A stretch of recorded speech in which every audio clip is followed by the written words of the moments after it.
오늘 우리에게 주시는 하나님 말씀, 구약성경 창세기 21장 31절에서 34절까지 말씀입니다. 창세기 21장 31절로 34절까지 말씀, 제가 가진 성경책 구약성경 27면에 기록되어 있습니다. 창세기 21장 31절에서 34절까지 말씀입니다. 주신 하나님 말씀 제가 봉독하여 올리겠습니다. 두 사람이 거기서 서로 맹세하였으므로 그곳을 부엘셰바라 이름하였더라. 그들이 부엘셰바에서 언약을 세우매 아비멜렉과 그 군대 장관 비골은 떠나 블레셋 사람의 땅으로 돌아갔고, 아브라함은 부엘셰바에 에셀 나무를 심고 거기서 영원하신 여호와의 이름을 불렀으며 그가 블레셋 사람의 땅에서 여러 날을 지냈더라. 아멘. 오늘 또 반가운 분 오셨죠. 우리 이성환 집사님, 아버님, 목사님, 사모님, 또 모처럼 많이 오셨습니다. 우리 박수로 한번 건강하시라고.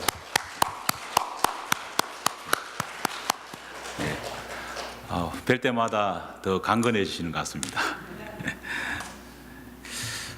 어린 시절 즐겨 있던 전래 동화 가운데에 선녀와 나무꾼이라고 하는 제목의 동화가 있습니다.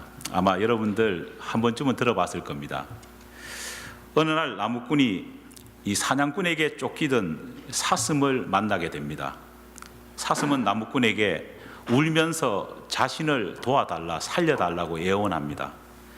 마음씨 좋은 나무꾼은 사슴을 숨겨주었고, 사슴은 그 은혜를 갚겠다고 이 나무꾼에게 놀라운 비밀 하나를 알려줍니다.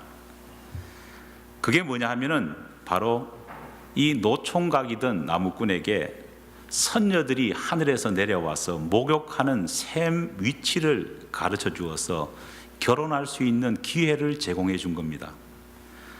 나무꾼은 사슴이 알려준 대로 소위 일명 선녀탕으로 갔습니다. 그리고 사슴이 말해준 팁대로 목욕을 하고 있던 선녀의 옷 하나를 훔쳐서 감추어 버리며 하늘나라로 돌아오지 못하게 만들었습니다. 그리고는 그 돌아가지 못한 선녀를 자기 아내로 삼았습니다. 오랜 시간이 흐른 후에 나무꾼과 선녀 사이에는 새 아이가 태어났습니다. 부부 사이에도 문제없이 십수년을 잘 살았습니다. 그런데 어느 날 이 선녀가 나무꾼에게 자신과 결혼하기 위해서 훔쳐갔던 자기 옷을 이제 시간도 많이 지났으니까 그만 돌려달라고 간청합니다.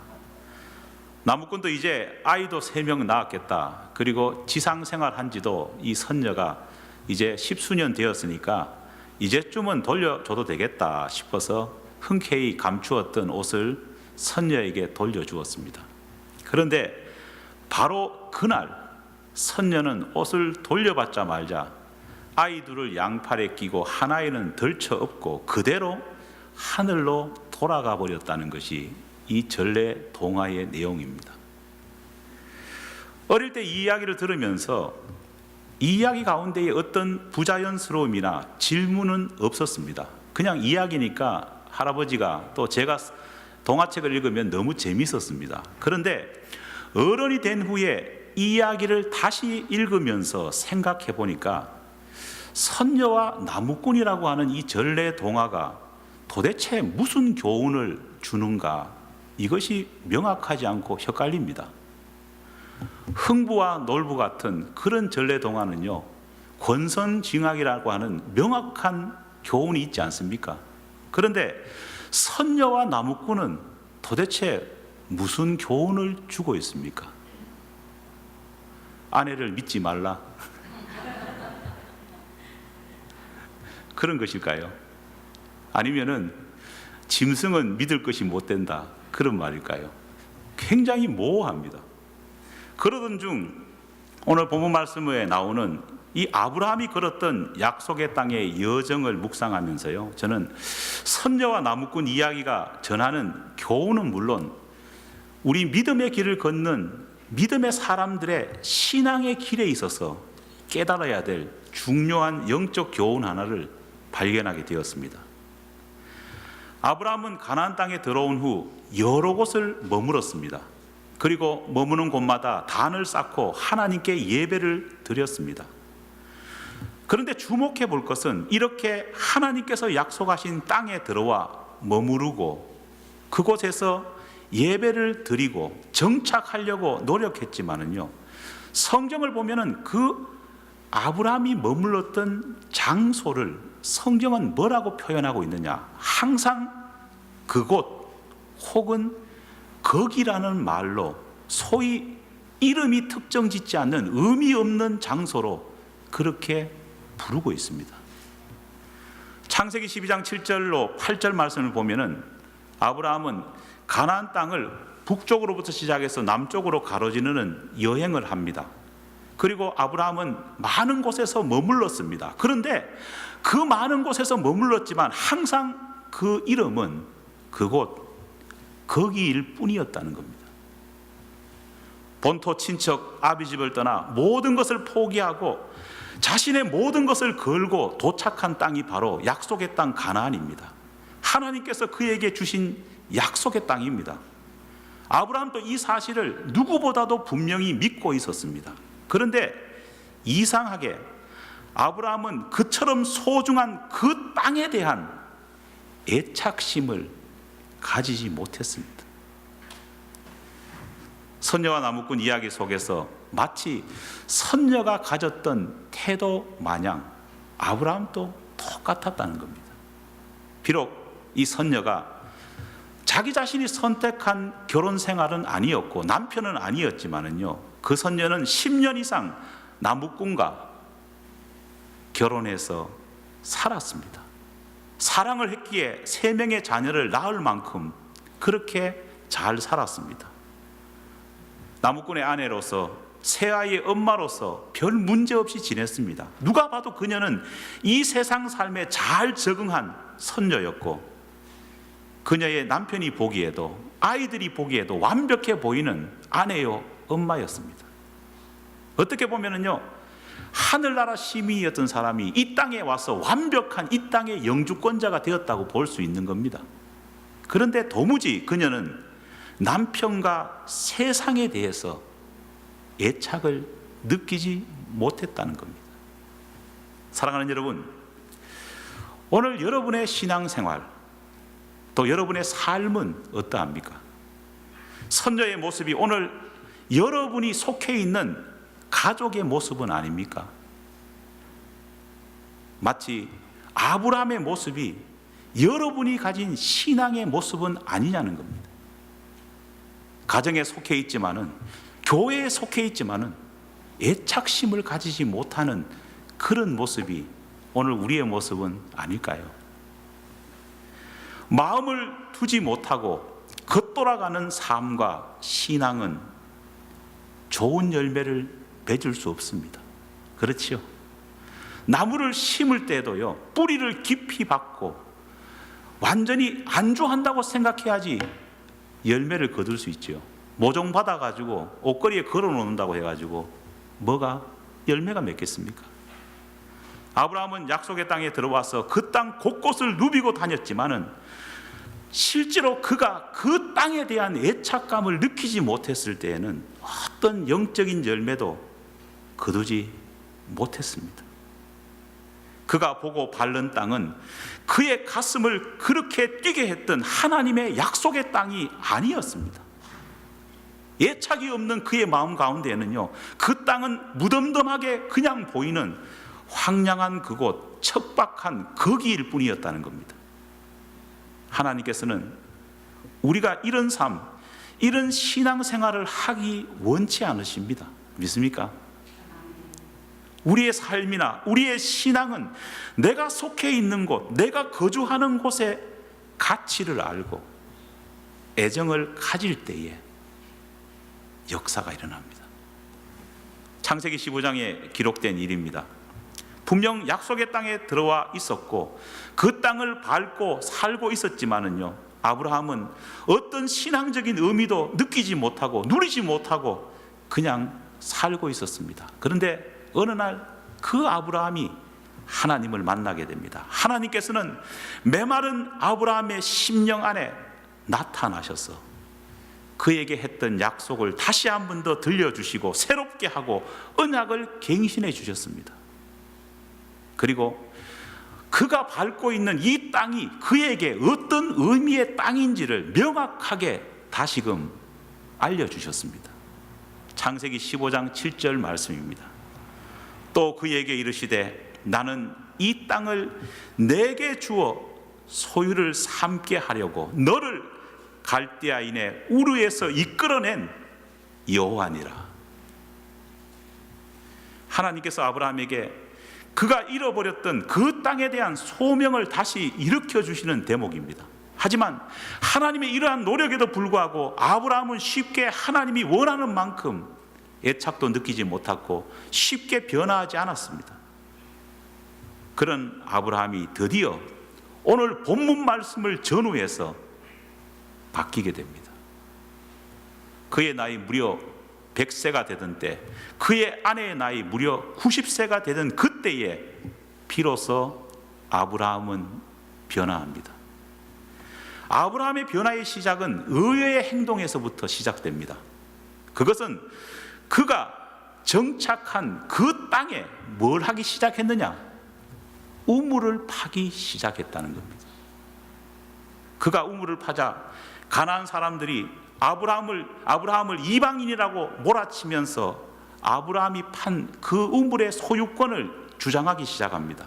예전 같았으면요, 아브라함은 그냥 그 우물을 포기해버리고 이방인 마냥 다른 곳으로 떠났을 겁니다. 하지만 그날 아브라함은 그렇게 하지 않았습니다. 그날 아브라함은 더 이상 가나안의 거류민으로 떠돌이로 사는 사람이 아니라 자기 자신이 정착민임을 밝혔고, 그리고 이곳이 자기 땅임을 주장하면서 우물의 소유권까지 자기에게 있다고 당당하게 말을 했습니다. 그는 그 땅을 다스리던 아비멜렉에게 그에게 소유권이 있다고 항의하고, 그가 머무른 땅은 물론 그가 팠던 우물의 소유권까지 주장하면서 끝까지 저항합니다. 결국은 아비멜렉은 그의 군대 장관 비고를 아브라함에게 보내어서 그 땅의 소유권은 물론 우물의 소유권까지 아브라함에게 있다는 사실을 인정하는 언약을 맺습니다.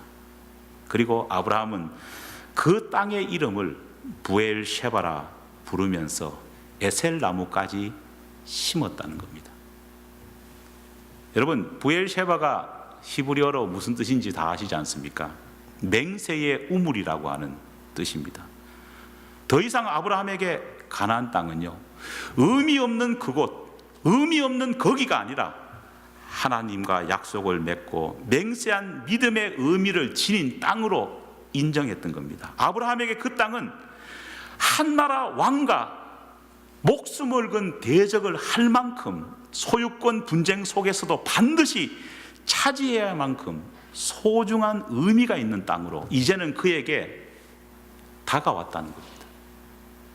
놀라운 것은 바로 이렇게 아브라함이 하나님이 주신 땅, 하나님이 허락하신 우물에 대한 애착과 굳건한 소유권을 인정하고 주장하는 그 순간부터 실제로 아브라함의 믿음의 조상의 여정은 시작될 수 있었다는 겁니다. 그저 그곳에 있던 그런 땅이 아니라, 그저 돈을 주고 구입한 땅도 아니라, 그저 하나님으로부터 선물 얻은 그런 땅이 아니라 바로 그 땅이 하나님이 나에게 주신 나의 땅이고 나의 소유이며 나의 목숨을 걸 만큼 귀한 땅이라는 것을 인정하고 수고와 정성을 다해 우물을 팠고 그 가운데에 분명한 믿음을 두기 시작했을 때에 이 아브라함에게 놀라운 영적인 깨달음은 물론 놀라운 믿음의 조상으로서의 복을 하나님께서는 주시고 그 역시도 누렸다는 겁니다. 소명, 신실함, 그리고 자기의 전 자아를 실제 그곳에 묻고 그곳에서 생명수를 얻기를 바라며 그 땅을 파고 팔 때 마침내 생명수는 그 땅에서 쏟아집니다. 믿습니까?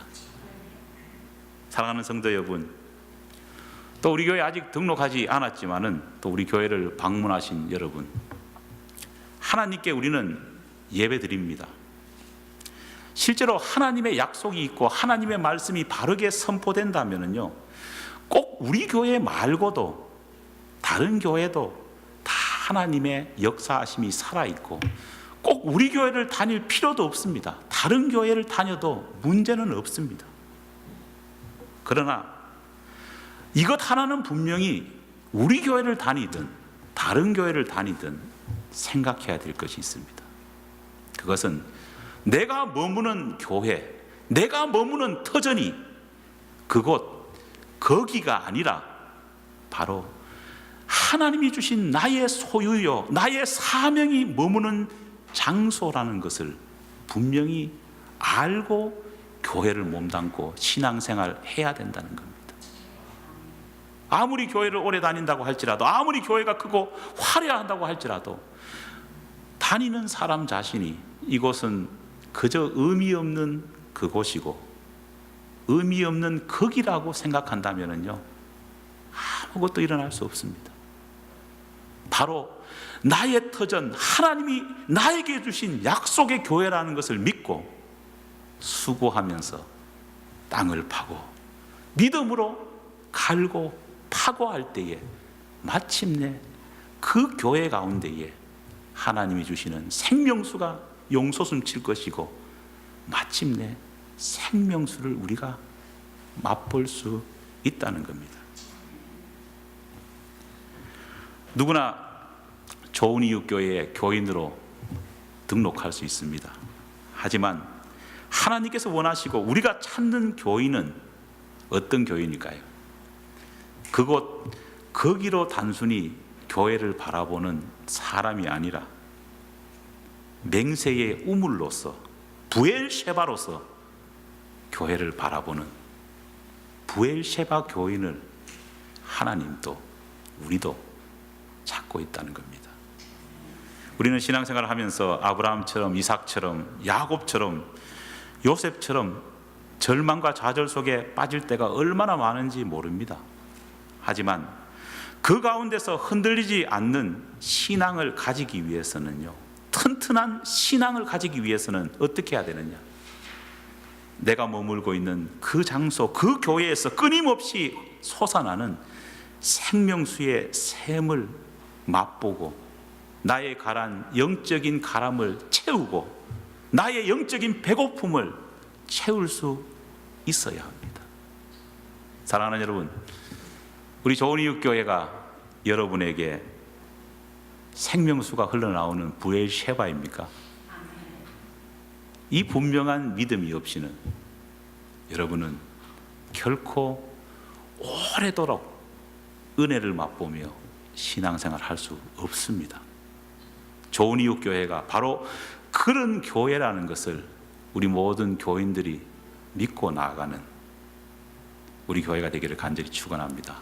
기도하겠습니다. 하나님 감사합니다. 우리 가운데에 참 좋은 교회를 허락해 주시고 또 이곳이 단순히 하나님의 교회이기는 맞지만 거기 의미 없는 장소가 아니라 나의 모든 생명까지도 내어놓을 만큼 생명수를 파고 그 넘치는 생명수를 기대할 만큼 그런 교회가 될 수 있도록 도와주시옵소서. 의미 없는 신앙인이 아니라 이 장소 가운데에 주신 사명과 은혜를 체험하고 이제는 변화된 아브라함처럼 복의 물꼬를 열 수 있는 우리 모든 교인들이 될 수 있도록 도와주시옵소서. 예수님 이름으로 기도드립니다. 아멘.